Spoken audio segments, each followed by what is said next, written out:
ನಟ ದರ್ಶನ್ ಅವರಿಗೆ ಸಂಕಷ್ಟದ ಮೇಲೆ ಸಂಕಷ್ಟ ಎದುರಾಗ್ತಾ ಇದೆ.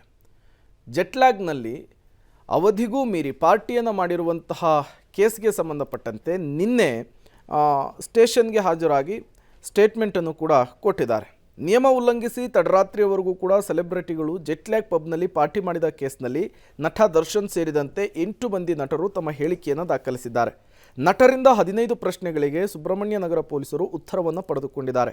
ಪಾರ್ಟಿಯಲ್ಲಿ ಭಾಗಿಯಾಗಿದ್ದ ನಟ ದರ್ಶನ್, ಅಭಿಷೇಕ್ ಅಂಬರೀಶ್, ಡಾಲಿ ಧನಂಜಯ್, ಚಿಕ್ಕಣ್ಣ, ನಿರ್ಮಾಪಕ ರಾಕ್ಲೈನ್ ವೆಂಕಟೇಶ್, ನಿರ್ದೇಶಕ ತರುಣ್ ಸುಧೀರ್ ಸೇರಿದಂತೆ 8 ಸ್ಟಾರ್ಗಳ ಬಳಿ ವಿಟ್ನೆಸ್ ಆಗಿ ಹೇಳಿಕೆಯನ್ನು ದಾಖಲಿಸಿಕೊಳ್ಳಲಾಗಿದೆ.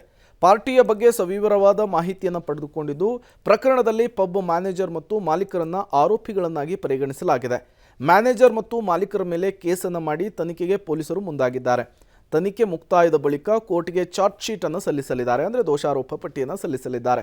ಚಾರ್ಜ್ ಶೀಟ್ನಲ್ಲಿ ದರ್ಶನ್ ಮತ್ತು 8 ಮಂದಿಯನ್ನ ವಿಟ್ನೆಸ್ ಅಂತೇಳಿ ಉಲ್ಲೇಖಿಸಲಾಗಿದೆ. ಮುಂದೆ ಕೋರ್ಟ್ನಲ್ಲಿ ನಟರಿಗೆ ಫೈನ್ ಹಾಕುವಂತಹ ಸಾಧ್ಯತೆ ಇದೆ ಅಂತ ಕೂಡ ಹೇಳಲಾಗ್ತಾ ಇದೆ.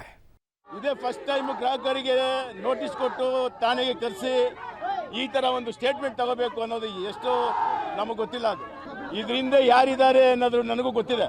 ಒಬ್ಬ ದರ್ಶನ್ ಅನ್ನೋರನ್ನ ಒಂದು ಚಿತ್ರ ಹಿಟ್ಟಾಗಿದ್ದ ತಕ್ಷಣ ಒಂದು ಚಿತ್ರ ದೊಡ್ಡ ಈ ನಮ್ಮ ರಾಜ್ಯದಲ್ಲಿ ದೊಡ್ಡ ಸಕ್ಸಸ್ ಆಗಿದ್ದಕ್ಕೆ ಆ ಒಂದು ಹೆಸರಿಗೆ ಮಸಿ ಬಳಿಬೇಕು ಅಂತ ಯಾರ್ಯಾರು ಏನೇನು ಮಾಡ್ತಾರೋ ನನಗೆ ಗೊತ್ತಿದೆ.